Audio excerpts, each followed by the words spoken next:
Hello and welcome to this week's episode of Totally Oblivious. I'm your host, Solid Snake, here with some sort of wizard. You're gonna do the whole voice the whole episode? Or? No, I just want to do that for the intro. Okay. Welcome to our Halloween episode of the podcast. For those of you not watching at home, I'm Solid Snake, and Alex is a wizard. I am. I bought this about 2 hours ago. He did. Good for him. I really do like the hat. The hat is pretty cool. Yeah. I saw that last time I was at Spirit Halloween, and I was like, yeah, I almost bought it for you.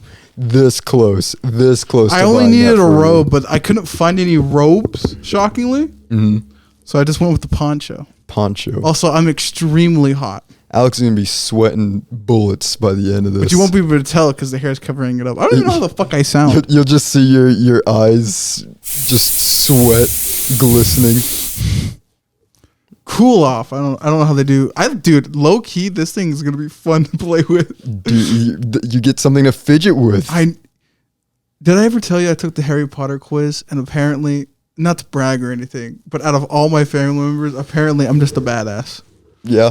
I got like one of the rarest wands and like the longest wands. I'm just like, oh, I must be cool. Wow. But apparently I can defeat Dementors.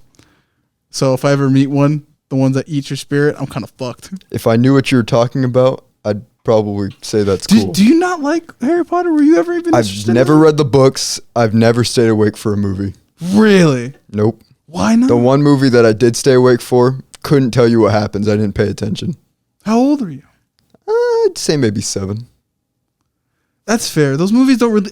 shockingly enough, those movies really aren't for kids. I'm going to be honest. Or the book. I'm going to be 100% honest. This might be a very unpopular opinion, but I literally couldn't care.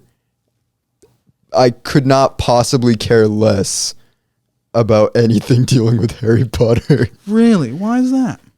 Just don't care. You just don't care. Just literally do not care. It's so weird. I like to dip my toes in almost everything. Anytime I've tried, couldn't care. Couldn't bring myself to care. Why is it that you don't care? It's just like random. It's just a thing. It's just a thing. No matter what, I look at that and I'm like, man, this interests me not at all. That's crazy. Yeah. And then you proceed to go, ooh, Kirby. Ooh. Tastes. Humans are an interesting species when it comes to it. It's true. Bro, I'm gonna be stuck. I'm gonna keep the wand. I'm gonna put this somewhere in my room. Well, that's cool. Alex, how are you?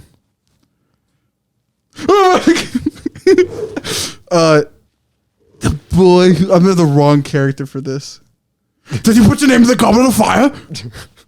Said Dumbledore calmly. No, I'm doing good. That's cool. Yeah, I don't know if I'm muffled or not, but I think you sound. If I can hear you fine, then you should be fine. Okay. I know what it knows like to. I know what it feels like to be a woman right now with long hair. This shit's annoying, bro. For real. Like there's like, why do girls have long hair? There's like no reason for this. I don't know. Culturally, I'm not quite sure. Because like almost all people around the world, at least when it comes to gender, it's like every girl has long hair, right? Yeah, I think. And like it's I think it's almost ingrained in us. It might be like a beauty thing. I'm not sure. It's one of those things. the straps are just giving you the Laura Croft boob. The boob, yeah. It looks better when I stand up, but... Yeah, I think both our costumes look better when we stand. Yeah, it's just one of those things. Oh, I can do this now. This costume did win me a costume contest with the family, so I can say it did get me that. I needed a pipe.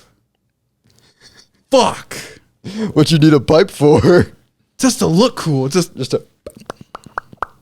Low key though, I just do want a pipe. Like, just to have. Just get a pipe. How much do they cost? I want like a real wooden one though. I don't know. Oh damn, I'm gonna have to. Hold on. My wizard powers left me. It's all in the hat. It's mostly in the hat. Ugh. I have to reach behind me. I didn't know my beard was in my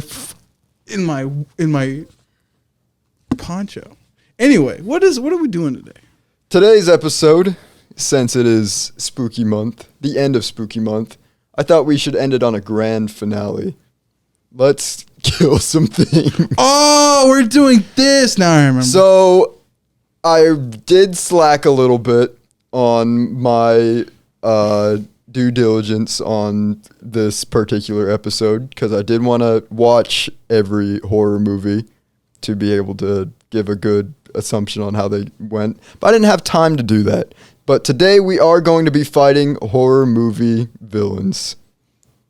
Me and Alex, we have been some magical power Alex casted went awry, and we were transported into the television, and now we are caught on a Halloween marathon, and we have to fight our way through these Halloween movies. Unfortunately, for this particular episode of us fighting things, me and Alex are going to be separated.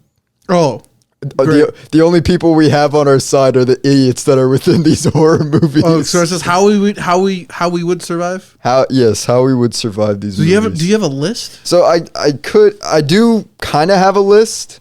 It's I just kind of look up the top Halloween movies. I guess slasher. Would it be? What's the genre for these kinds? Is it Halloween movies or is it specifically slasher? They're slasher horror films. Movies. Technically, what's weird about that, there is no other than Halloween, there is no specific Halloween movie because they're all horror, so they all fit in that category to begin with. I'll look up the villains in particular because that's usually the most interesting part, anyways. Bodo, we must go to the dragon's lair for the ring. Am I Gandalf or am I Dumbledore? I don't know. I'm actually Schmumbledore. Schmumbledore. That's my official name. Schmumbledore. Right here, giant red letters. Schmumbledore. Okay, I think a good place to start would probably be Chucky. Because I think Chucky might be the easiest one to kill. I could be wrong because he has some crazy plot armor. But from what I've seen... Okay, so I have to clarify here. Are these all in movie canon or is this all there's a bit of realism to it? Because speaking from the power scaler here, the guy who's made a career off of it, some of these guys are fucking stupid OP for no fucking reason. I think it's mostly plot armor. Yeah. It's 99% plot armor. So these are all these villains in realistic scenarios. Yes. Okay. So we're bringing the real world into their movies. That's what's happening. Okay. So Chucky. I'm fucking punting him, bro. Let's be honest. That's the same thing I thought. What do you do I get a weapon? Is there anything around me? Because if there's a gun, I don't know how fast Chucky is, but since we're doing a realistic scenario, he's a doll. It's true. At best, it's maybe 5 miles an hour at max. And from what I saw, I did actually watch Chucky 2. For some reason, my little cousins were obsessed with it and were watching it at his birthday party. And so Chucky 2, from what it seems, he's a doll, but he's still made up of flesh and blood like a human. And the way they kill him is literally... burning him alive, it's so easy. They chop him to pieces. That's a way to kill him. And then they literally pour molten plastic on him and melt him to death. So a Glock would work. Yeah, you literally just pull... I pull out the wand. And I go... No. Magic missile. Magic missile. Magic missile. Okay, you don't have your magician's powers. Oh, I don't know. I fucking beat him to death. Yeah, I really I'm assuming feel he has the strength of a toddler. What's I think the lore is he retained the strength of a grown man. But he's still smaller than most children who are capable of walking. And anybody who's ever dealt with a child knows no matter how much strength they put behind something, if you just hold them at arm's length, not much they can do. I mean, Chucky does have a knife, but I mean, just kick him. And even if he stabs you, just hold the knife in place and then you just strangle him. You could probably, with enough grip strength, you could probably just tear his head from his body. Yeah. Okay. So this is where I have to like get all like technical here.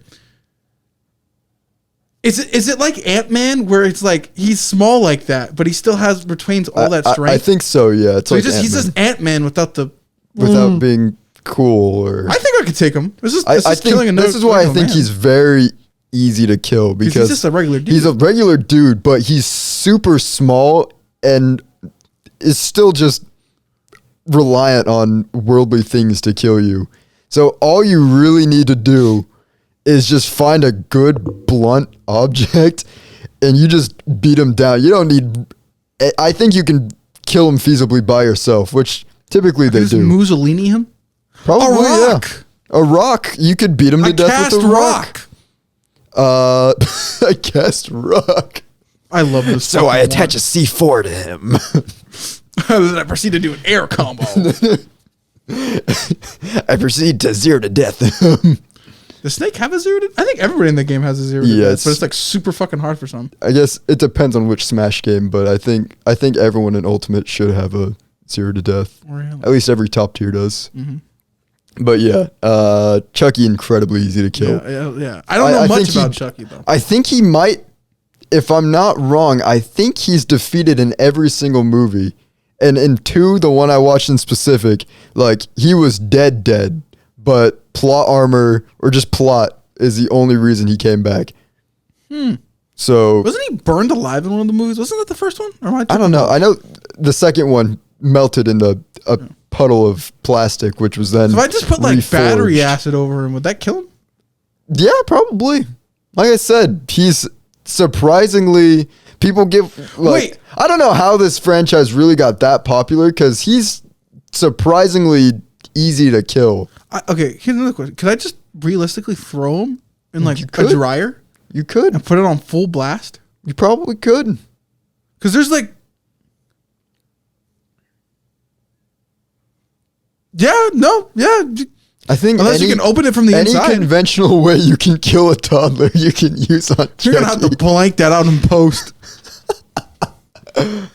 Blankus Dankus. There's no reason. I'm going to have so many fun making him fucking random words with this goddamn one. So yeah, he was pretty easy to kill. Okay. Let's go here. We just teleported from that movie. No diff. No people died. Yeah. That universe is now saved. Yes. Jigsaw?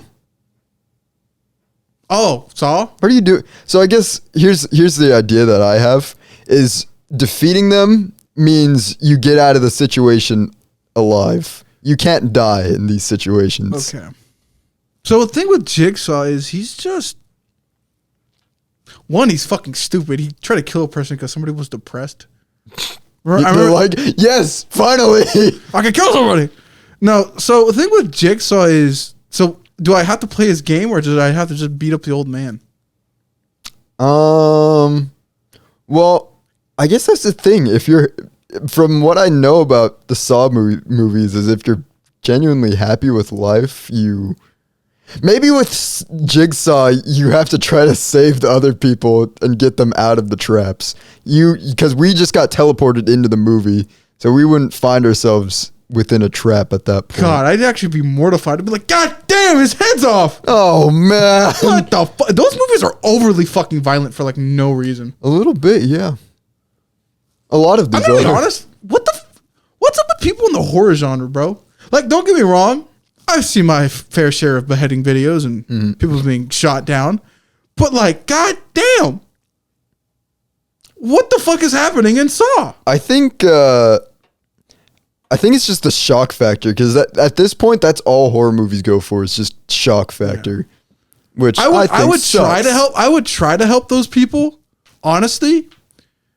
But if I'm in that, because all that Jigsaw is, he's just an old man. Mm-hmm.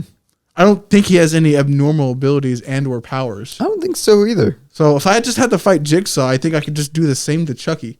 Just get me a rock, bro. Rock. Rock to the temple. Gone. Or you just say, I'm happy with life. And they're happy with life. And he's like, you learned your lesson. Now I don't leave. fucking get why he's like,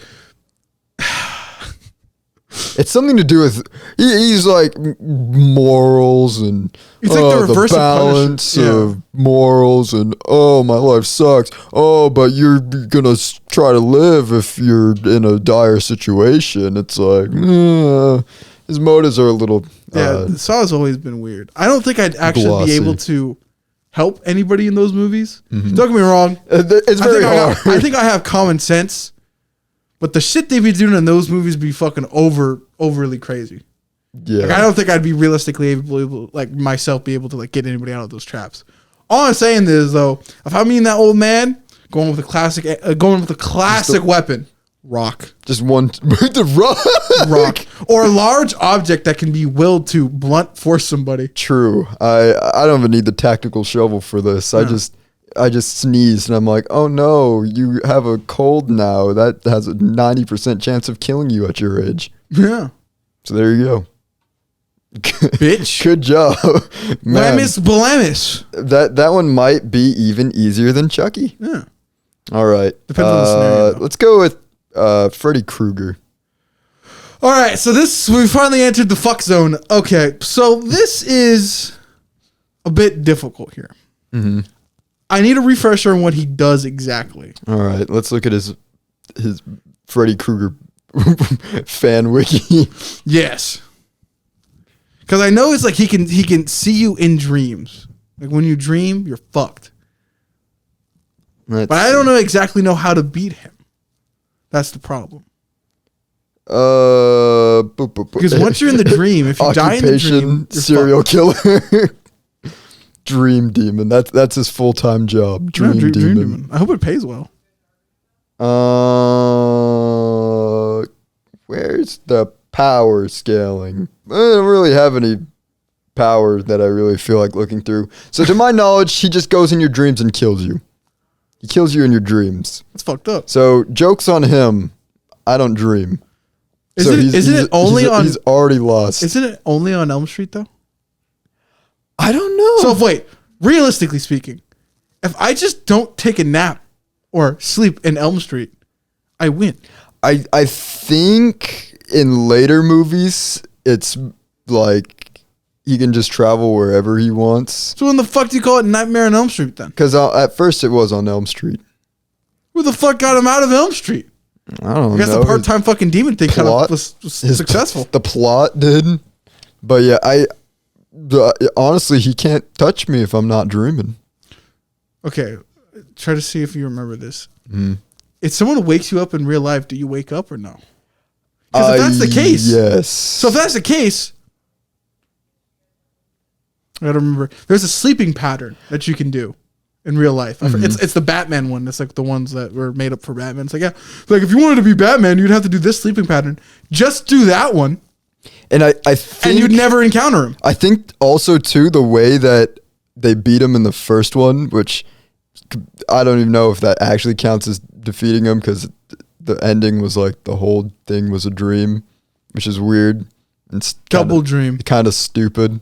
But anyway, the way that they beat him in the first one was the main girl was able to, if she woke up at the last second, was able to drag him out of the dream into the real world, and then she was able to kill him again. So I guess that's one way to do it. So he gets death 13'd. Pretty much.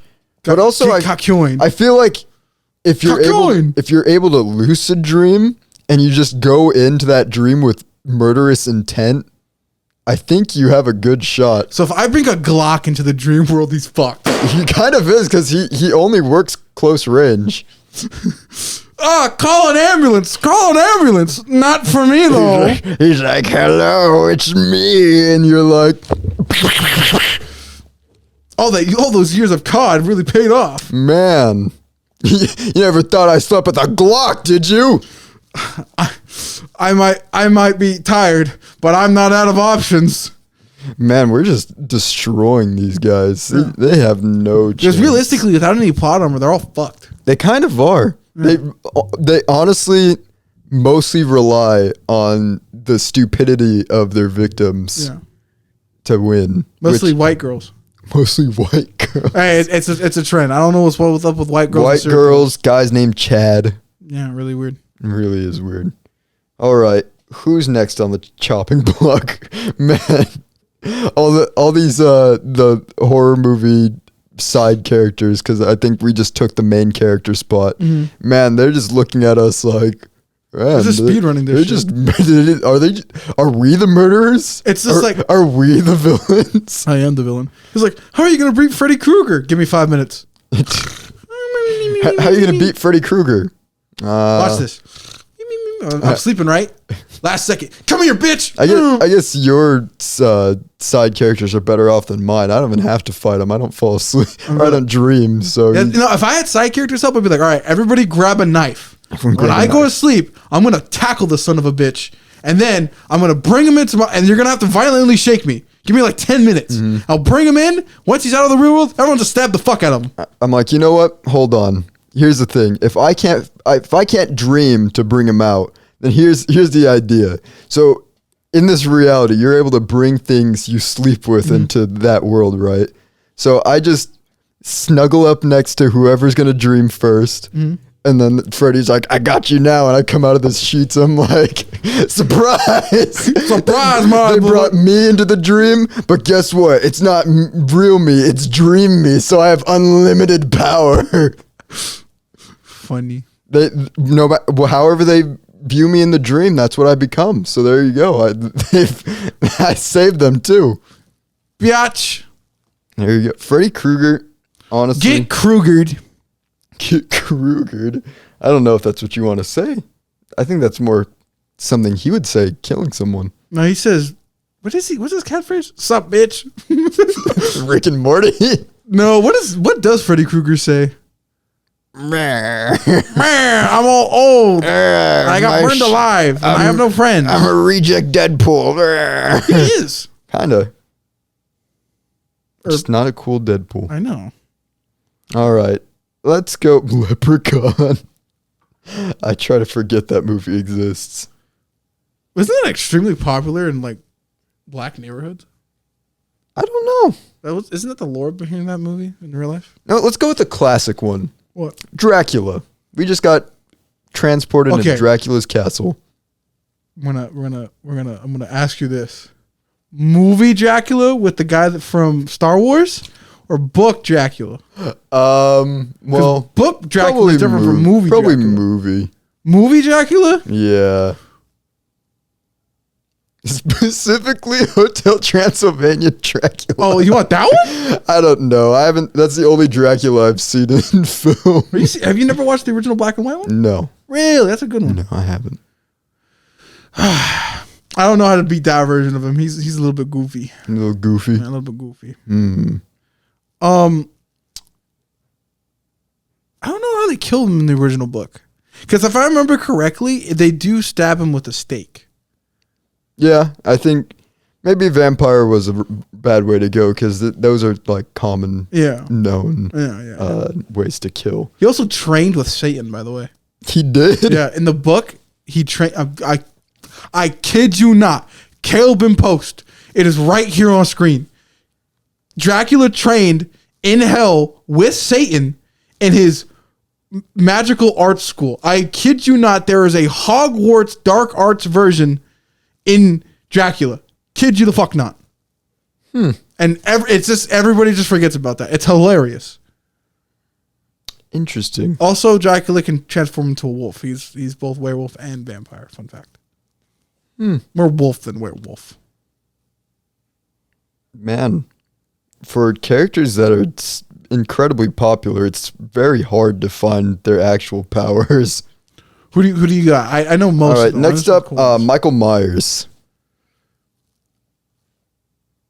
Okay, so here's the problem.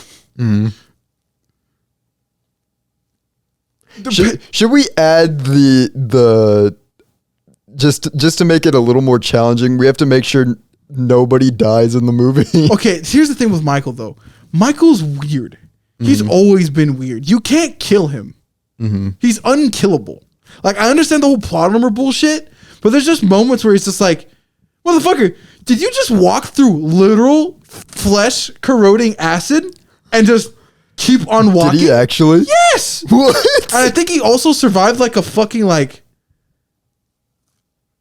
Was it a rocket, or am I thinking of a different movie villain? He's taking a whole bunch of fucking shit to the face, shotgun shells, still keeps moving like a fucking fucking Resident Evil character, bro. Like, it's just bullshit. It's like, what is up with this bullshit? I need the power of God and anime on my side to defeat that fucking dumbass. Well, if he's like a Resident Evil character, then all you need to walk around in a circle. Yes. I just remember a lady, Gemitrix, right? The tall one with massive titties. Gemitrix. And it's like the fucking, you can just walk in and out of a door and she just gets stuck. She gets confused. Yeah. So is that really like, is it plot armor, or he's just strong and can withstand those bullets? He just can. He's just fucking weird. Like, and I'm very limited on this. I'm not a massive horror movie fan, but like, I know a bit of the power scaling with him because I hanged around a couple of guys who like to do power scaling for horror movies. Mm-hmm. I can't tell if he's a psych ward patient or a demon. I can't fucking tell anymore. So I remember hearing that he's like possessed by a demon, and that's why he has his powers. Do I just need the Bible? Maybe. Can I solo him with the Bible? I'll do that. All right, here's the plan. I think it's ingenious. We take him to a church and just pour holy water on him. Here's the plan. It's ingenious. Listen. Michael Myers, if he's an unstoppable force, we take him to Elm Street. Then we take him. No, there's no telling that he sleeps. Who knows if he sleeps? But there's one thing. Mm-hmm. There's one way to stop someone. Mm-hmm. So I pull up my tactical shovel. Oh my God. And I use it for its intended purpose. I dig straight down. Dig a deep pit. Uh-huh. And then I get out of the pit. I cover it. Mm-hmm. I make it look real inconspicuous. So are you gonna Jason Voorhees him? No. Put him in the lake? I'm gonna Looney Tunes him. How so? Gonna just have him chase after me. Uh-huh. And then when we get over my pit that I dug, uh-huh, I get him. If he doesn't fall for the pit like the Predator, how the Predator did in Predator, where he saw the trap and starts going around it, mm-hmm, I get the tactical shovel, I go for his kneecaps, and then I tie a rope while he's distracted, and then I tie that rope to a car, and then I drive, and then he falls through the pit after I trip him into the pit, cut the rope, he's trapped down there. That's just basically Jasoning him, but like instead of is that a way they kill?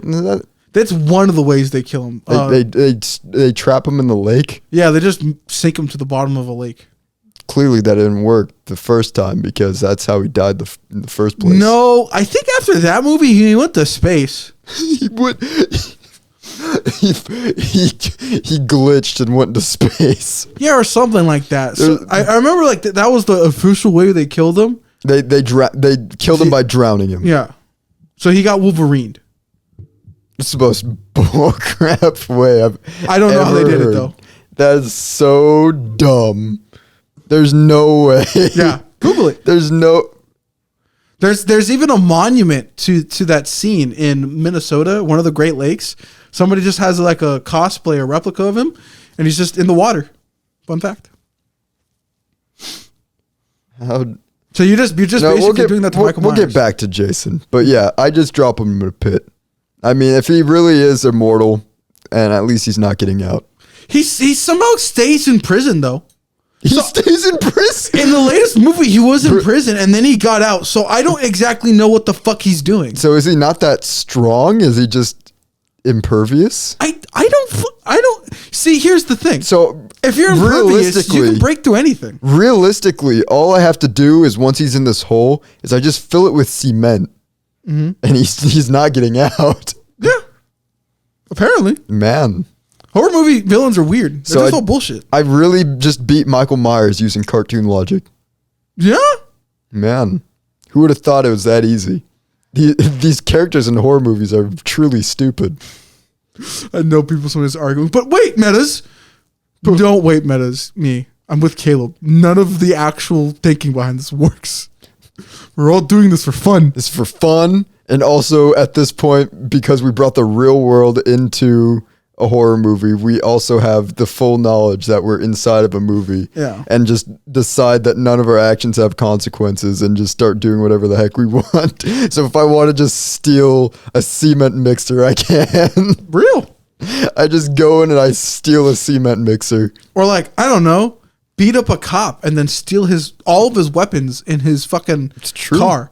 Like I think standard all cop vehicles all have like AR-15s in the back of them. And here's something you need to understand about horror movies.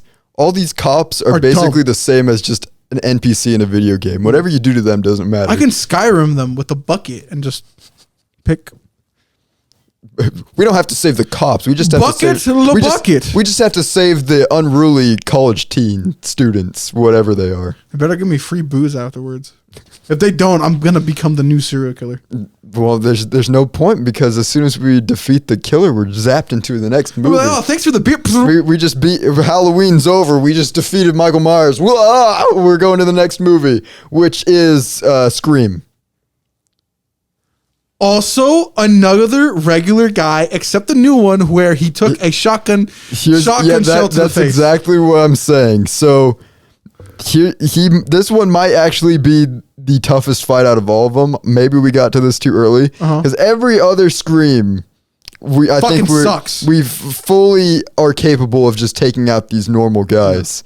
But Scream 10's Ghostface, we have an issue because he is Ultra Instinct. Yeah, he enters fucking Michael Myers bullshit. And not even Michael Myers. We're fighting Goku. Yeah. Did you watch that movie? I didn't. I just need to know that one scene that he goes Ultra Instinct. He dodges shotgun shells. If you can dodge a shotgun blast point blank, the amount of speed you need to do that, I think, is unrivaled in a horror movie because they mostly move slow or just teleport. This guy Ultra Instinct. Teleporting is slow. He Ultra Instinct dodged this though. Like was there I don't even remember the scene. Was it like right here and he just literally shotgun right here. He just goes ducks and they can't find him. So, but he didn't teleport. It wasn't just like instant transmission. He Ultra Instinct dodged in such a way that they literally could not find him. And then he snuck around the guy. Maybe this is Goku. Maybe he also teleported too. Ultra Instinct dodged, instant transmission behind the guy, and killed him. He just did what I do in video games when I fuck up trying to sneak attack somebody. Duck, walk around them, KO. Exactly. So that's what we're fighting against.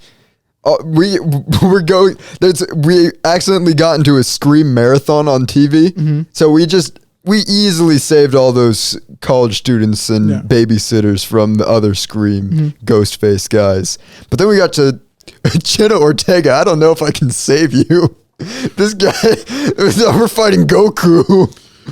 My man got that fucking cyberware from Cyberpunk. Man's fucking dodging out here. So I think the only way I would be able to kill him, my ultimate strategy here is just push him up a cliff. You can't. He'll dodge it. He's mastered Ultra Instinct. Oh my god, I don't know what to do then. So here's what we do. What are you doing? So first, did you watch that one? No. Do you know how many victims we're dealing with here? I have no idea. I'm gonna assume it's just the two girls that we have to protect. They're the two main characters. Jenna Ortega? Yep, we're protecting Jenna Ortega. Oh my god. So here's what we do. We're in New York, right?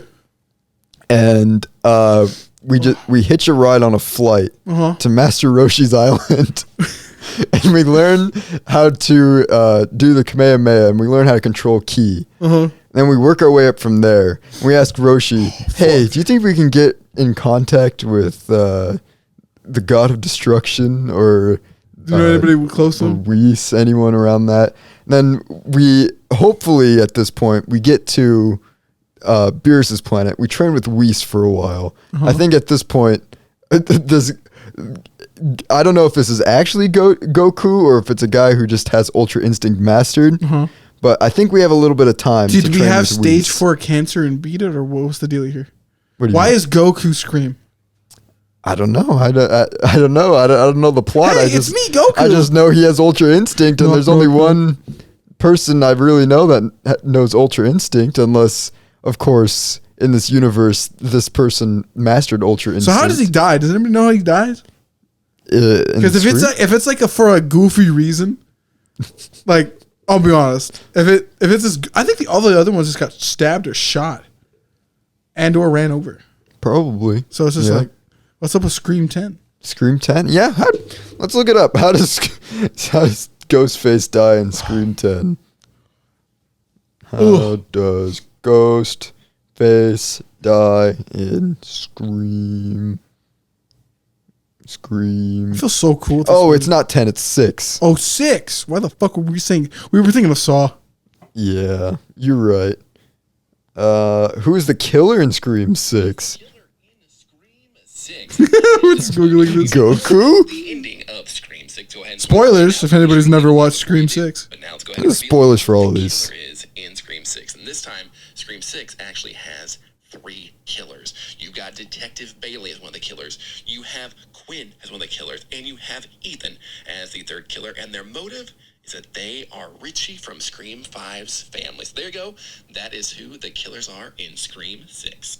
We gotta deal with 3 of them? Okay, so there's 3. One of them is Ultra Instinct. We know that for certain. You know what? Can I ask a stupid question? What's that? What's the thought of being like, damn, my son's a serial killer and he died. I must now take up his mantle. What the fuck is the thought process behind that? Thinking, oh man, Jimmy Joe was a serial killer this whole time. I must finish what he started.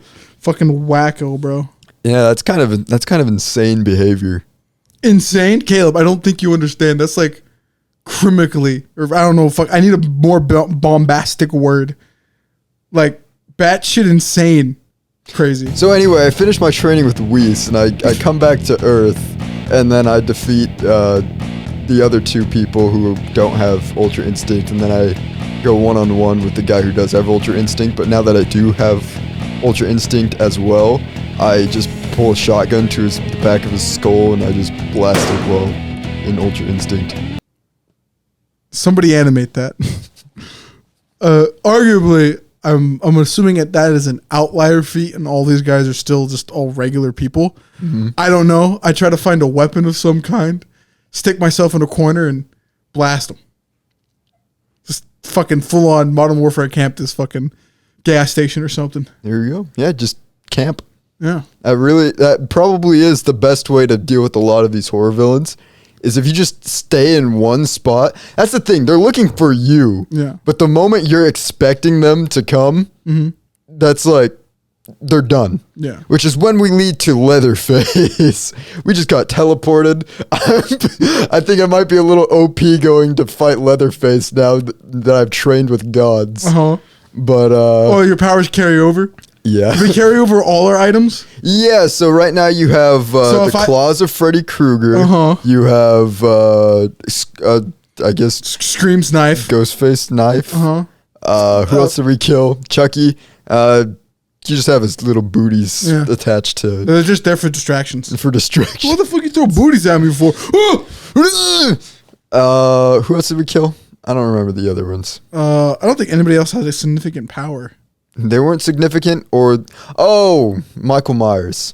You have his knife. I don't know. You have a demon. I have the rock from the cement that I trapped him in. The cement truck. Cement truck. I'm just driving the cement truck everywhere I go. There we go. Perfect. All right, and I don't know what you have, but we know our items. I think I have basically all of those. And then I'd have if I've met any cops, I would have stolen all their shit. I'm basically looking like fucking Rambo in this bitch. So he's Rambo, I'm Ultra Instinct. Yeah. So who are we going against? Now we're going up against Leatherface. Maybe we don't carry our items over because I think this guy's dead. The moment we appear with all this stuff, he's dead. Yeah, I don't. What the fuck does he?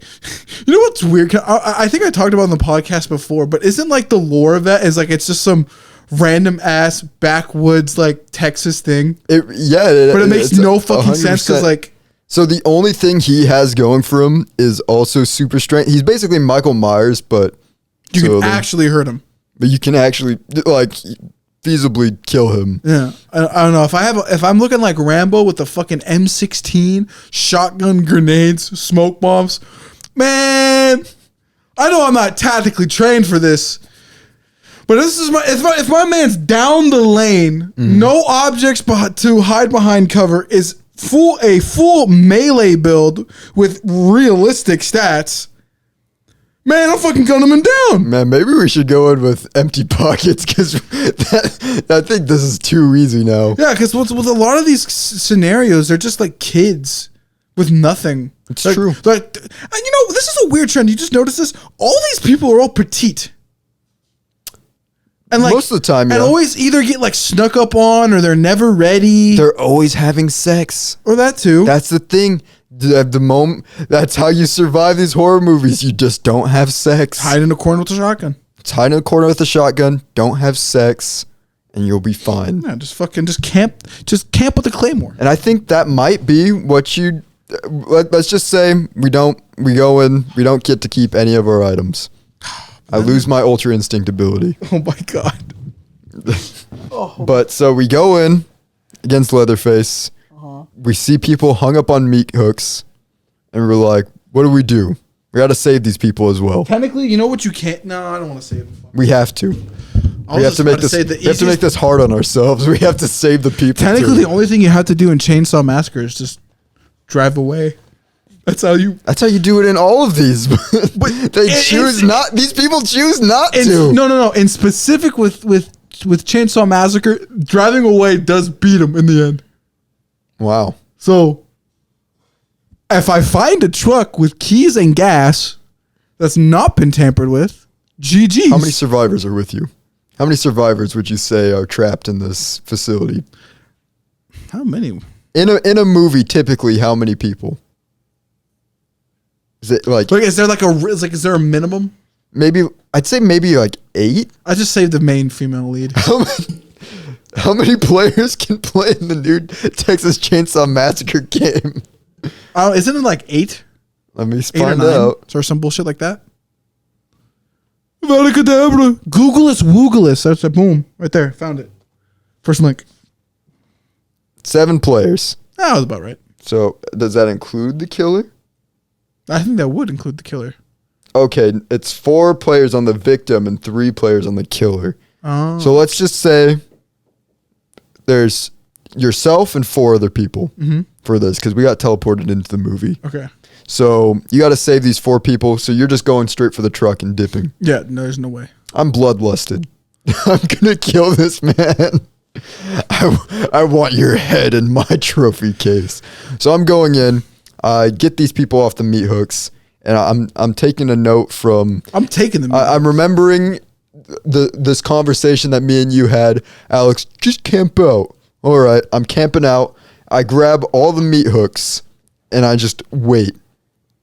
And then he's like, he comes in, hey, where's all the victims on my meat hooks? And then we all just meat hook him, drag him with all of our strength. If that doesn't work... we just start beating him with the meat hooks. You know what? That's another critique I have. None of these people ever team up on the motherfucker. They always split up and look for clues. It never makes sense. I don't know if they think they're in Scooby-Doo.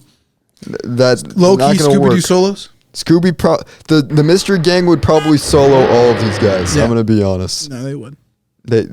All you need to do is give Shaggy and Scooby snacks, and that's their ultra instinct. They're done. Everyone's done. A fucking vegetarian sandwich. Game over for any villain. It's true. Michael Myers, the moment that Velma comes up with a plan, it's game over. Once they come up with a trap and use Shaggy and Scooby as bait, game over for Michael Myers. Game over. He's not getting out of that. The cartoon logic already beat him once, but now he's going up against a gang of 5 people, all with cartoon logic. It's game over. It just can't work for him. If I was able to beat him with cartoon logic, it's game over if he fights the mystery gang. It's game. It's game. Ruh-roh. Ruh-roh. Like Scoob. We just killed a killer.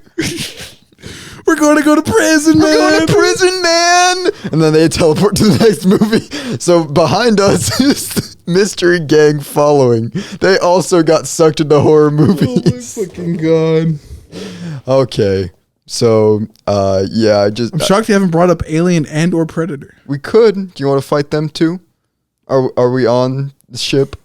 We just got teleported onto the ship. Alien Isolation. An alien isolation. I don't think either of us could, like, realistically. Well, that's the thing though with Alien and Predator, and a lot of these The more sci-fi ones. the good, I'll say the ones that I think are good horror movie villains, they're typically beat in their debut movie. Yeah. So with Alien, all we have to do is do exactly what Ripley does. But I guess we also have to save everyone on the ship. My moral compass. I'm only Alex, going to be here for like 5 minutes. We have to. We've restarted. What about everybody in Predator? No one fucking survives Predator. It's like on a video game. In this scenario, if one person dies, we have to restart the mission. I think the best scenario to do against an alien is to draw them out into like the ship bay area and just be like, seal him in and just open the fucking the gate for outside. Just get everybody on the crew with one mindset saying, hey, we're just going to lure this guy into the cargo hold. And then just open and it. then just boom, get him out of there. Yeah. I think that's... did Ripley... When the fuck did the Queen alien show up? I think that's Alien 2. Is that Alien 2? Because that's the one with the daughter, right? Yeah. Yeah, so I think that and is the with cat. the Queen. Can't forget about the cat. There's a cat. There's a cat. Orange cat. But yeah, I think... Yeah, Alien... That's what I would do. Get the whole crew to team up and get that. Now, if we're doing Predator, this becomes different. True. I'm going to be honest. I think Predator is... I don't even really know if it counts as a fucking like a horror movie. I don't really think so. I think it's just an action movie. I think it is an action movie. But I'm still going to count it though, because they still put that shit with Halloween movies. Anyway, I don't think realistically, even if we were fucking combat experts, we would be an alien or a Predator. I think that's the thing with Predator though, is the entire point is that the Predator is the better hunter. And once the humans are the hunted, it's usually like, because even in the Prey movie, that one's really good. I love that movie. I think the entire point was that girl was considered like the weakest out of the group, but she was the smartest out of the group. So she was the one who was able to beat the Predator. My one critique on this is though, with all the most, okay, here's the thing. All the ones that we do see in the movies, except for the new ones, but I don't really like the new ones. All the ones that have single predators or the ones that were in groups are either new bloods, they're just rookies. They don't know what the fuck they're doing. / they're prisoners and they clearly have a massive body count on them and they more or less killed the entire cast to the last one until they get butt fucked. But if we were to fight the ones from fucking AVP, no. I guess we're double fucked. Those guys are. Did you see what they did in that movie? Like what? It was. Well, aren't those guys usually on the side of humans though in those movies? Okay, so are they just against the aliens? The enemy of my enemy is my friend in those movies. They're like, we'll kill you later. If I'm teleported into those movies, then I don't really have to worry about fighting those guys.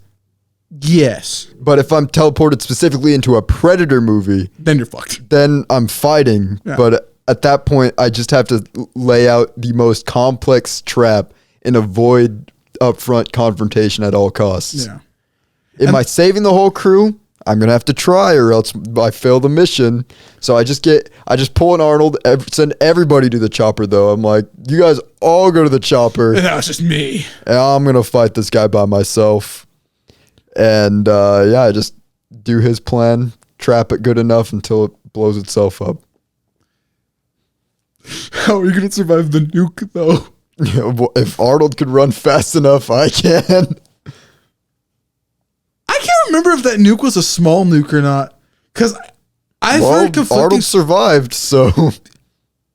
Depending on which source you did, because there's actually I think a comic continuation where he dies of radiation poisoning. Well, to be fair... So you're going to bring radiation poisoning into every other fight afterwards? No, we hard reset every We time. hard reset. Just That's what I lost my Ultra Instinct powers. If I still kept my Ultra Instinct powers, this would be a different story. I'd be defeating these guys way too fast. It wouldn't even be fair anymore. No, I really like the Predator movies. Low key though, I think they're some of the best ones. I've always liked them just Yeah, because they're it good. was just like They're pretty good. because they're not dumb like horror. Like there's a factor of it like they're not human. So it's just like oh yeah, this is believable. Yeah. This almost near naked monster. Fucking It's definitely a lot more believable than Michael Myers, who's just a guy who killed people, somehow surviving acid, fucking insane feats. shotgun shells to the face, fucking crazy whole bunch of bullshit. Like you can look at Alien and be like, that makes sense. Like in Prey, Like an animal is going to be a lot more ferocious than a person. So if you're fighting an animal, I feel like that's a lot harder of an accomplishment. and like you have to remember in Prey, like a one predator fucking boxed out a grizzly bear like it was nothing. Like it's true. just like. So I guess the real question becomes: do you think you can 1v1 a grizzly with prep time? We already talked about this. I beat it with a tactical shovel. Oh my god, not the fucking shovel. I think. Look, this is why I only used a shovel to dig a hole. It'd be too easy if I brought the tactical shovel into the movies. I think how I would kill a variation. Can you imagine if the tactical shovel went up against Chucky? Obliterated, gone. Into the wind. There'd be nothing left of him. It wouldn't be fair. Where is the shovel? Oh, right there. I didn't even notice. If I were to fight like Predator or something, I think the most elaborate scheme I would come up with, it would be like, depending on the turf of the area, like quicksand. Just fuck them over and be like, "Ah, you fucking stupid, you dumb," and or like set up like a kind of a pulley system where. I think the thing is with quicksand doesn't really work the way that it gives me time to run away. Well, you fucked. Anyway. No. There's variations of quicksand. There's some that actually just eat you like almost instantly. But it depends on the area. But like I do that. Maybe like fucking like, oh, I got time to do this. Mm-hmm. It's all part of one elaborate scheme just to get like a pulley system where there's just like a wall of spikes that just go. Yeah. Just like, I think that's what I would do first. My next idea would be like rigging a tree to fall on him. Dark Soul style. It's true. Or something like that. And or I don't know, depending on the version of Predator. Just run him over. Depending on the version of the Predator. Because there's some that are like bear size and others that are like man sized or slightly taller. So if I were to lure the Predator into a hydraulic press, there'd be nothing he could do against that. Realistically, yeah. There you go. Because he only has the strength of a bear. I don't think a bear would be able to, at the highest. Just panini press him. Yeah. That's all you got to do. Just find a panini press in the middle of the jungle. Or just make one. Make. Well, technically, depending on how much prep time I get here, you can just get two giant trees and just have them swing on something. It's true. Just do that. I guess. I think another one you could do would I think Arnold did actually do that too. See, great minds think alike. It works. It works. I think another one you could do would be like, I would like to do this, maybe like electrocuting water. I don't know how to do that, but that'd be a smart plan. I think we're we might be a little confused on the setting of this, but I'm just thinking all the Predators. I'm going to consider this a W. Yeah, we beat Predator. W. So I think we got time for I saved this one for last. Jason Voorhees. Jason X. Jason X. That fucking movie's so fucking I'm gonna assume at this point you can't just drown him. I don't even think putting him in the vacuum of space killed him. Depending on the version. Stopped him for a little bit. I'm gonna assume we're in like Friday the 13th Part 2. Mm-hmm. Not the first one because is it Part 2 or 2? I think Part 2. The first Part 2 movie ever? That's not. No, definitely not. No. What are you saying? Anyway, so we're fighting Jason. Mm-hmm, mm-hmm. We got to save all of these camp counselors. Uh-huh. Make sure none of them die. Uh-huh. What's your strategy? Giant bonfire. Okay. No, listen, Okay. listen to me. Giant bonfire. People are partying. Mm-hmm. Not all of them know about it. Mm-hmm. This is where we attract Jason. Okay. So we get them all there, right? Mm-hmm. Okay. So my next idea here would be to like kick him into a hole. Because like in my thought, like the giant bonfire is right there, but secretly I've laid out an elaborate plan underneath the bonfire to just push him into the fire. Mm-hmm. So everyone's just like push, and we just all push him. I don't know. There might be some random casualties. The camp counselors, no, they're all with me. Random children. I'm sorry. You're gonna Children. No, they're camp counselors. I don't know. There's kids around. There's never children in these movies. That's Is the there thing. not? I swear to No, God, I they're thought always there trying to was. set up the camp, and then he starts. Oh, killing is it them. always setting him up? Yeah. Okay, then we use a giant log as an in-between to push him into the fire, into the pit. I don't know. Burn him alive. Keep on just pouring gas until he burns or something. I don't know. Call the cops eventually. Be like, yo, Fair enough. there's like some weird guy we burned alive. He's not really dying. We didn't like, commit murder or anything. It's just like he tried to kill us, but I just outsmarted him because he sucks at his job. I don't really know. But there's probably going to be somebody out there like, he can't die from fire. Can't die from fire. You can't. Shut up. Shut up. Has anyone ever tried like reasoning with Jason? No, he can't talk. He can't be reasoned with. No, he's a zombie. But you can't reason with him. No. Because he's like in a weird way, he's like a fucked up version of Ghost Rider. He's only out there to kill counselors. That's his whole shtick. Okay, so here's what we do.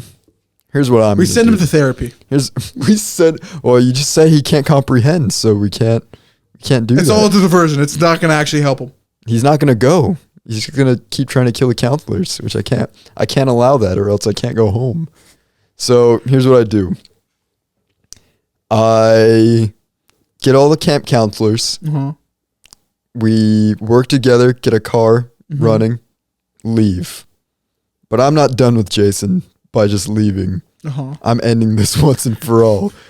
I run for president of the United States of America. What the fuck are we okay? And I stack the polls so I win. And my first thing I do as president of the United States is I test the nuclear missile launcher, and I drop it on Crystal Lake, Camp Crystal Lake. And as I'm dropping the nuke, I pull the Goku, what he says to Kid Buu, and he's like, maybe you'll come back someday as a better person, I hope. Who knows? Maybe I'll challenge you to a little one-on-one. I press the button, drop the nuke onto Jason, because here's why I say a nuke. He can survive getting shot, but he still takes damage. Uh-huh. And he can reform himself through chunks of meat being left behind. Uh-huh. That's a lore thing he can do. Uh-huh. So the way I look at this is I have to defeat him in a similar fashion to how they defeated Kid Buu. I have to destroy every possible molecule of him left. And the way to do that is I drop a nuke on that Camp Crystal Lake, Uh-huh. completely vaporizing Jason. Uh-huh. Also vaporizing the entire campground in the process, which I don't think it would just be the campground, brother. It'd be the town next to the Look, town. I didn't have to save the towns. I just had to save the camp counselors. Oh And my so- god. And honestly, that's the entire reason he kept coming back, is because these stupid people kept trying to reopen that camp. I'll be honest, what the fuck did they? What was the point? I don't know, but there's no camp. There's no Jason. There's also no surrounding towns or forest. That's fucking wasteland. Fallout 4, Wasteland. baby. But I did it. I killed Jason Voorhees. I'm going home, baby. I'm Except- shocked that you're dressed up as Solid Snake, but you gave me no Solid Snake combos here on any of these It's guys. fine. Could just I didn't get cardboard to. box. I didn't get to bring that into the movies. What if we brought our Halloween costumes into the verse, but they're like we actually gained their powers? I guess we could. If we could, I think we both stand a lot better chance. Yeah, if I have Solid Snake's infinite pockets of weaponry. I hope the fucking wife picked that up. That was funny. But yeah, except we didn't get to go home just yet.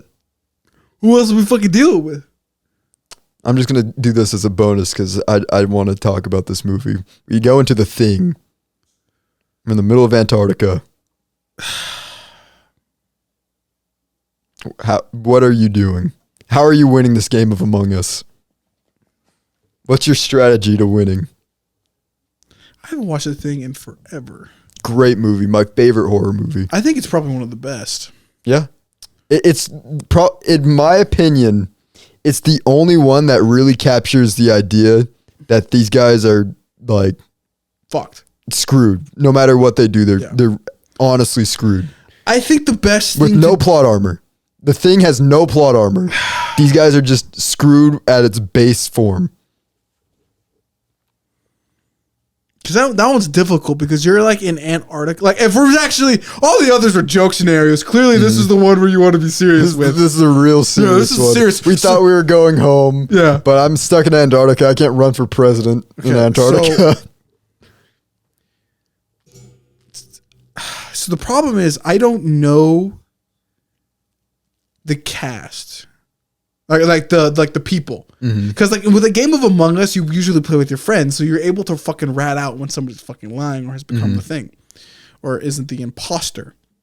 So with that being the case, I think it'd be actually much harder for both of us to be like psychologically figure people out. But I think the thing is here in this scenario as well, is these guys were out there with each other for a long time and they still weren't able to suss each other out. So if we teleported into this situation, we have just as good of a shot as any of them to try to get out of this situation. I think the best thing I would do in a realistic way of doing this is to have everybody be in a room at all times. And you have to do with the buddy system. But if anybody were to leave the room, only those two people can go. And if one doesn't come back, even under suspicion, I'm shooting you two. Here's the thing, though, is those two could leave the room. One of them could be the Thing. They both come back as the Thing. Yeah.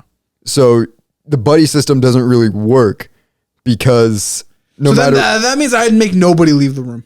Nobody can leave. No, that's the best Honestly, chance. I think we all die I think Kurt Russell's plan in that movie was the most solid way to get out of that. Yeah. And they didn't believe him. But he was the only one who made it out.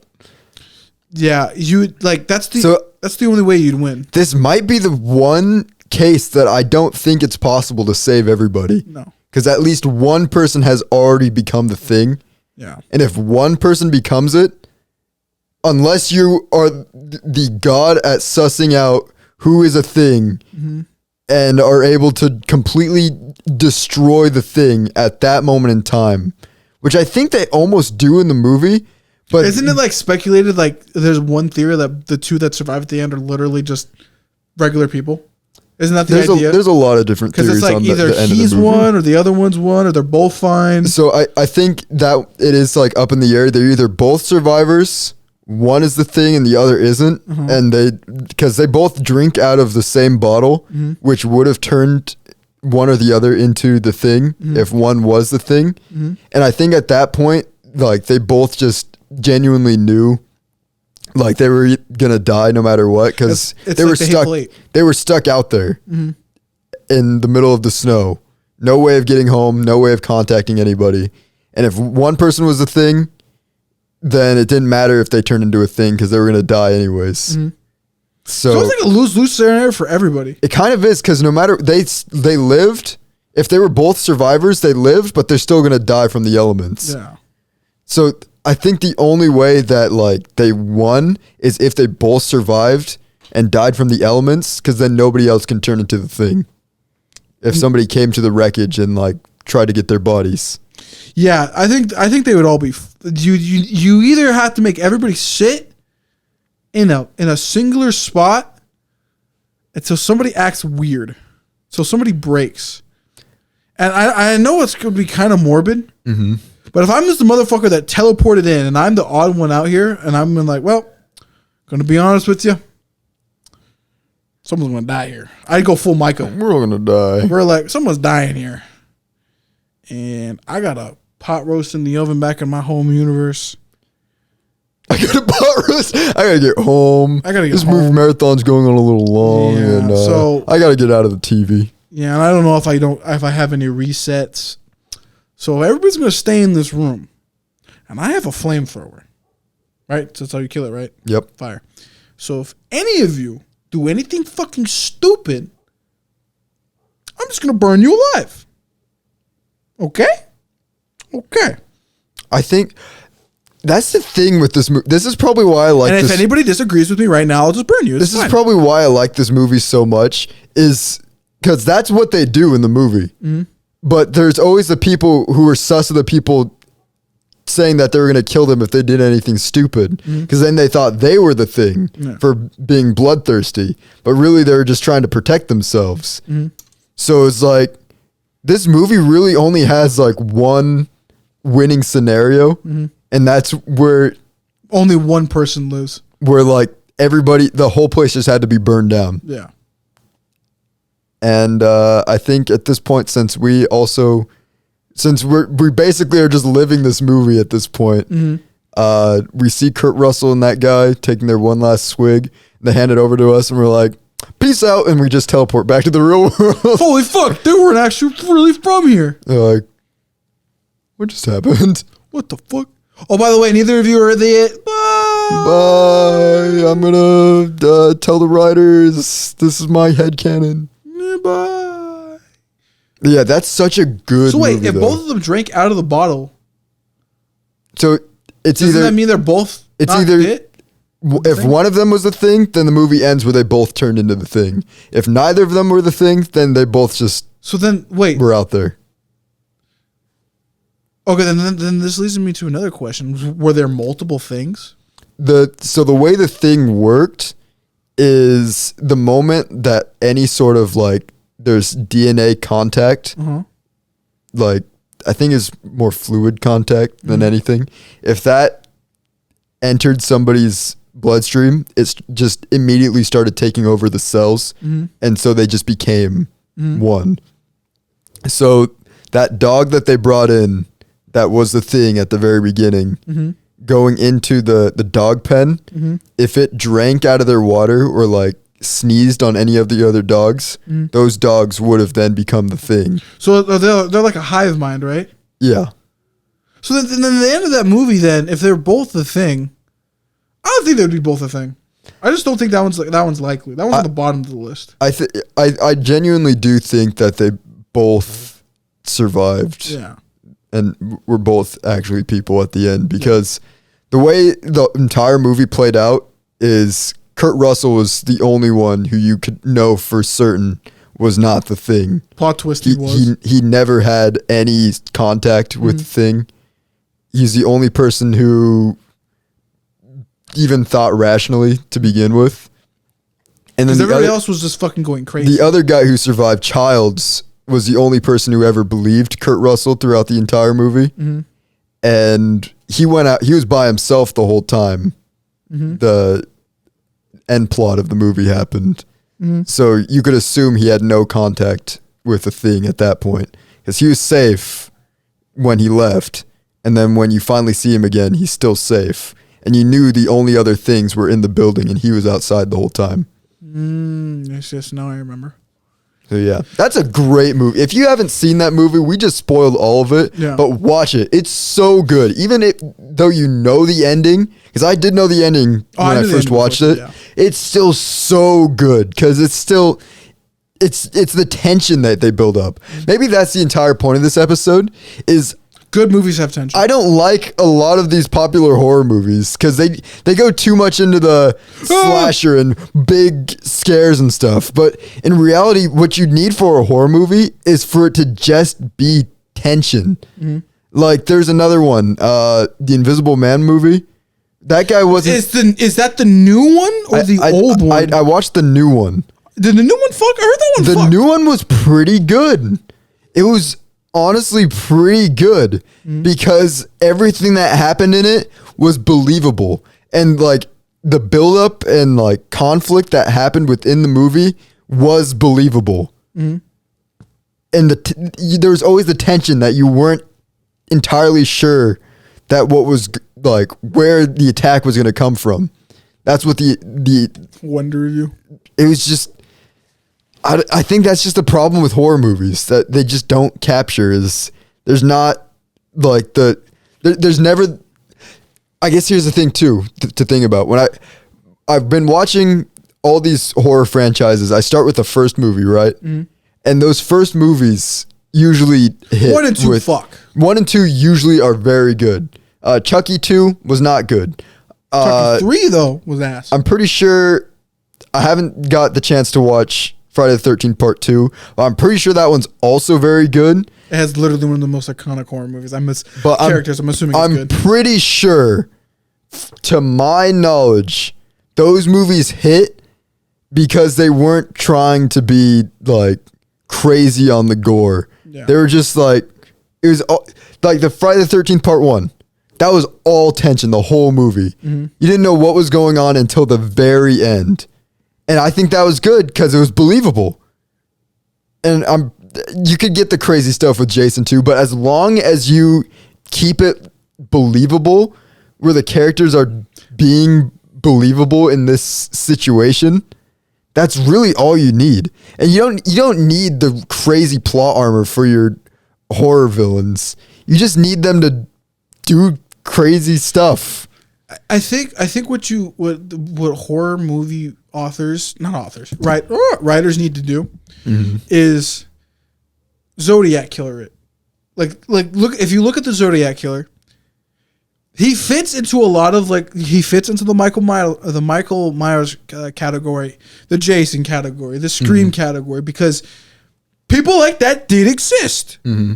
So as long as you can be weird with them, but as long as you get the whole idea of like why those why that serial killer and why like his murders were so like I'm gonna say how it is captivating because that's what it was. It's drama. There's people dying. Whoa! It's a real life story. That's how it works because like in some of the cases it's like I don't know if this is the canon or the guy that is supposedly was the killer then died. I don't know if it's concrete yet. Maybe we need to do an episode on that, just like a random one. This is like a random lore one. But like at Ted one Cruz. point, at one point a cop passed by him supposedly. Like, you know how that would work in a movie? Like, oh my God, one of the side characters just got killed. At the very beginning of the movie, you see the killer. Yeah, and it's just like, and you act like just like the cop. Oh, it's just a random motherfucker. Just a random guy on the street. And then at the end of the movie, it's like he was in the first 5 minutes. That was the killer, and that's what's always good. With those old movies too, you're always given. Well, I guess not always, but most of the time, you're given foreshadowing. But here's what I was just thinking while you're just saying that. I think what these new horror movie writers need to do, go back and read like H.P. Lovecraft stuff, because that stuff sets up good atmosphere that makes you scared. Like when I was reading the Call of Cthulhu book, there's those stories in there that I was like, this is crazy. Like, they were really good. And I got to give a shout out to this show. It's Guillermo del Toro's Cabinet of Mysteries. It's like a bunch of little short films where people take like stories and turn them into something. It's like a series on Netflix. But that is probably the best horror thing I've seen in a long time. Because a lot of those build off of Lovecraft stories, but they get the idea of like, you're building up the tension the whole time. You're not going to show your monster right at the very beginning. You're building up to something that is unsettling the viewers. It's like when we watched Primal with the Ghost Raptor. Yeah, like we never saw it until the very end, and then both of us had the criticism of, man, they showed the damn monster. Fuck. Yeah, that's the issue a lot of the time is when you show the monster at the like before the climax ruins it. Yeah. But if you're able to keep your monster a mystery until the very end, or just like at the climax, you see like a demon and it's like the most horrifying thing you could possibly humanly imagine. Great. I think that's what The Conjuring does pretty good too. I've never seen the Conjuring movie.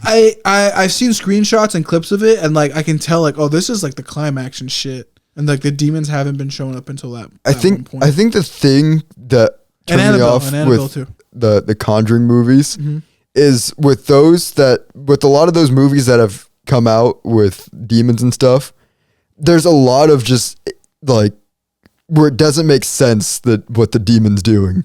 Yeah. I'm going to point out the worst out of these examples, probably the Ouija movie. The Ouija. So stupid. For some reason, the ghost in this, or the demon in this movie, decides to like stage an accident from it killing some girl, which makes no sense when you really think about it. The demon making the floor wet from flooding the sink, lifting the girl off the ground and smacking her head against the side of the table to make it look like she just slipped and fell makes no sense.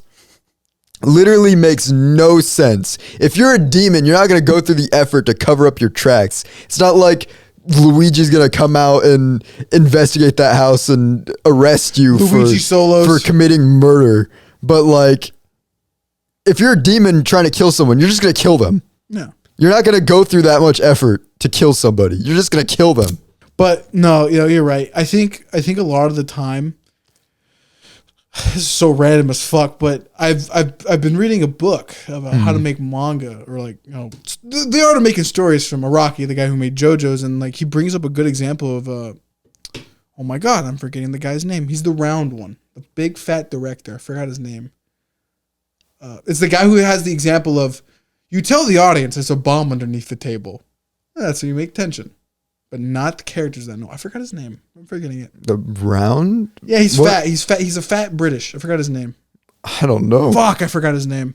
But like, that's how you just have to build tension correctly. You don't give the characters don't know. They don't know the bombs underneath the table. But you tell the audience the bombs underneath the table. Now you got something brewing there. It's different.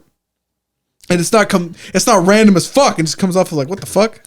It's always the implied threat. Yeah. That's always going to be more terrifying than Hitchcock. The visual threat.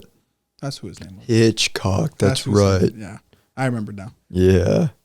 Is it William, or what's his first name? Henry? What the fuck is Hitchcock's first name? Hitchcock. I forgot. But yeah, that's like one of the good examples. Like, I read that book. I'm like, oh my God, Araki's right. Hitchcock had it fucking down. That's how you build tension. Tension is probably the greatest way. Alfred Hitchcock. There we go. His name is Alfred. Alfred. Good evening, sir. Mr. Wayne. Alfred. But yeah. Yeah, that's a good example. I think if you were to take anything out of this, if you're aspiring, if you're horror or writer or anything, tension. It's tension that makes all these villains tension. good. It's why Predator's good. It's why Alien's good. It's why The Thing is amazing. It's a reason why a lot of the earlier horror movie villains were good too, before they get trashed. I guess here's a thing to also go along with that. You can't have your entire movie be tension. No. So I'm gonna call out Jarrett here real quick. He wanted me to watch that movie Skinamarink, which a lot of people said was really scary. That was one of the most boring movie experiences of my life, because nothing happens for probably 99% of the film. That's crazy. You're telling me it happens in the credits? Basically, yeah. Like the very end of the movie, there's like a little thing, and like a little over halfway, there's like a little jump scare. But that movie had so much where it was just dark spaces, dark hallways staring with noise in the background. I got so bored I had to turn the movie on 2x speed. I've never done that with a movie before, but I had to watch that movie at 2x speed to even remotely get a good experience. And so take that lesson. You have to have something on the screen. I don't know if that's just using like a really bad example of that, of just a movie having nothing, like movie literally had nothing happening at all times. But like you have to give the audience something. I think there's a rule about it too. Like every like 10 minutes or something has to happen. I think it's similar to books. And I think it's also in art too. It's like the 70-30-10 rule or whatever. Like there has to be a balance of everything, of when to show things. And like at times, because don't get me wrong, as a YouTuber, you'll definitely figure it out. Is like people's attention and stuff. Like depending on your content and what you do, some people have 10-second attention spans. Sometimes motherfuckers have decades worth of attention span for one individual fucking scene. So it just depends. So like you have to keep them entertained. You have to keep them wondering, pondering. There has to be tensions. There has to be questions. There has to be something there. If there's just, hi Mike, hi Jerry, it was a crazy house the other day.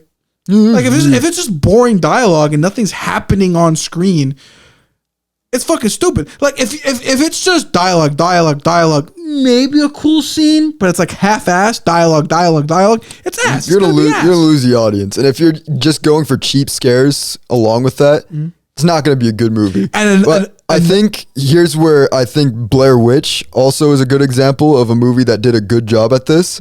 Is they were able to set up atmosphere throughout the entire film. Where the point where you like progressively see the characters start to like go crazy to where you're not sure if they're just going crazy or if the forest is actually haunted. Probably and they're able to save the like actual horror aspect, like where there's an actual thing against them till the very, very end. That's a movie that I think did a good job at like keeping the suspense up until the very end. Yeah. And then I think the opposite of that would probably be The Thing, which is you know what the threat is at the very beginning. It's the bomb underneath the table. But throughout the entire movie, you don't know like how they're getting out of that. It's why a game of Among Us, when you don't know what the imposter is fun. It's true. That's how you do it. It's very true. Because there's tension.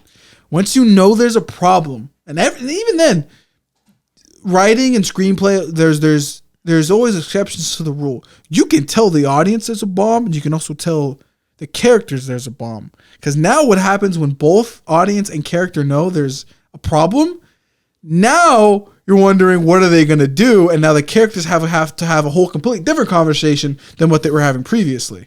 So that leads into a whole different subject of ideas and questions that you can answer through the movie. If you're just doing dialogue, it's just dialogue that's boring as fuck. There's nothing to it, and there's barely any substance. It's gonna be an ass movie. You gotta add something to it, man. Yeah. That's what I'm realizing. I think ultimately that is really what it comes down to. You have to have good plot, like good dialogue. Gotta have what's going on with the movie, and the characters has to be interesting, and the characters, I think for one, is something a lot of horror movies do miss out on. The characters have to be likable. You want you want to have your characters you're writing be somebody that the audience wants to win at the end. You don't your characters shouldn't be just people who die. That shouldn't be their entire goal. Like their deaths should mean something if they're in a slasher film. Yeah.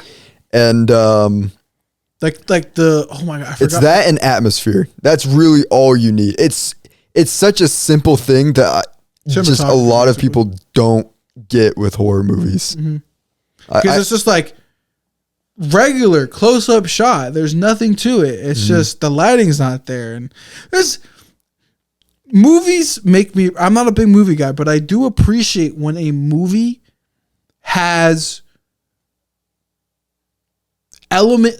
little elements. Those little elements build the lighting. Lighting is crucial to a thing. You would be shocked the fact that if you took that shit all away, the color grading, all the scenes in the room, and you just here's a good way to put it. If you just read that shit and you go, but if you read that shit and then make an environment for it, and you get a completely different like holy fuck, this is amazing writing. Even though you just previously said the writing sucked, it's because it's the environment, it's what's around them, it's what builds them up and makes them cool. That's actually a really good point that I don't think a lot of people think about when like watching or making horror things is like, or just movies in general. Just movies in general, because specifically horror movies, they either go too dark or the scenes that are light are too bright. Like they don't keep a consistent tone throughout the movie. But if you're able to have like a dark, dreary tone throughout an entire film, like detective films, specifically, I'll say the new Batman, for example. That kept a dark tone throughout the entire movie, and when it was day, it was still dark. Yeah. So that sets a lot of atmosphere. A lot of washed out saturation. So like if you're making a Halloween movie and it's, or like just a horror movie where like there's a demon, you want to keep all your scenes relatively darker, not too dark where the audience can't see what's going on in any given Unless scene. That's the point. I guess, yeah, but even then it's like you can't use that too much. If you're gonna have a point that's too dark that nobody can see, that's for a very specific moment. But you want the rest of your film to have like not like dark lighting, but darker hues. Yeah. So like you want to have it like if they're researching about the demon during the day, like you can't have it where it's like a bright sunny day and they're like, all right, I'm going to school. It's got to be like a rainy day or like the lights are flickering, stuff like that. Yeah. Because you gotta set the mood. Even man. that, the researching demon scenes in those demon movies are so dumb. They're so dumb. No, you know, right here. This is how I know some motherfuckers don't know how to make a good like a scene. Sometimes when I read 4chan stories, just hearing the audio in the background, and my room is dark as fuck, and I only have one yellow light. I know if I were to make a movie, that's all I need. One motherfucker in a room Googling things. The room's dark, and there's like this tension, just like you just read it on screen, like, oh my god, he could be behind you at any moment, like you know he's not gonna be there as a director or like a story writer. He's not in the room. The monster's not in the room, but like it's the fact that the character goes like, is he in the room with me? But they're like, no, and then like you're just like, huh. Like that's what you need to do. Or it's like, this happens to me all the time. I look out my window. Outside my window is pitch fucking black. And then I go, it'd be really weird if a demon were to pop out. So it's like you can use real life examples to add to it. I guess you don't need to go big and bombastic and crazy. It just has to be really small. I guess that's a good point, because I think a lot of horror movie they overdo it. Lighting doesn't highlight what makes things scary. Is I think the character who's in danger should always be in like direct light, surrounded by darkness. Exactly. So that's like they know where they are, but they don't know where the danger is. Exactly. So that I think we're here now. We're just giving directing advice. Yeah, as a viewer, this went from a goofy episode of us fighting horror movie villains to us being like, man, you guys need to step up the game on horror movies because they suck. But honestly, I'll leave it off on this just to wrap things up. If you want something really good to watch horror-wise, watch Guillermo del Toro's Cabinet of Mysteries. So good. Like, it does everything we talked about today, each one of those episodes does. Like, I don't think there's an episode that left me feeling settled. I felt relatively unsettled after every episode of that show. I have to watch it. There is a fly next to me. Is it a fly or is it your tag? Could be my tag. I think it is my tag. It did sound like a fly though. The Fly is another good movie. I haven't seen that one. The original black and white one. That is an OG monster movie. Watch it. And Wolfman. That's also a pretty good one. Wolfman. Watch classics. Yeah, watch all the black and white ones. Like I'm telling you, the Dracula one with the motherfucker from Star Wars, I don't know his name. I think that's the thing with the black and white movies. They fuck. Is they didn't have a lot to work with. So they were good. They really just worked. They did a good job. That's all I'll say. Good job. So, yeah. One wands up. One wand's up. My cousin. One out of one wand. 1 out of 1. Well, that's it for this episode of Totally Oblivious. Hope you enjoyed. Hopefully you enjoy the last remaining days of spooky season. Mm-hmm. It's a fun time of year. I wish I got to. Are we gonna do Thanksgiving month? Thanksgiving month. Yes, that's next. We'll give thanks. Probably. Some maybe. Might eat. I like eating. Should I don't we like. make a- should I we don't make like Alex's chewing on the eating episodes, but I like eating. The worst. The worst. absolute worst. The ASMR, man. But we'll end it off on this. Thank you for watching. Stay tuned next week for no longer spooky season, but getting into the we're now neck deep in the holiday season. Yes. So enjoy. We'll come up with more fun stuff to do. And I guess like, comment, subscribe, share the podcast. Everything else I always tell you to do. If I forgot it, do that. Hug a puppy. Pet a kitten. Watch a horror movie. That's it.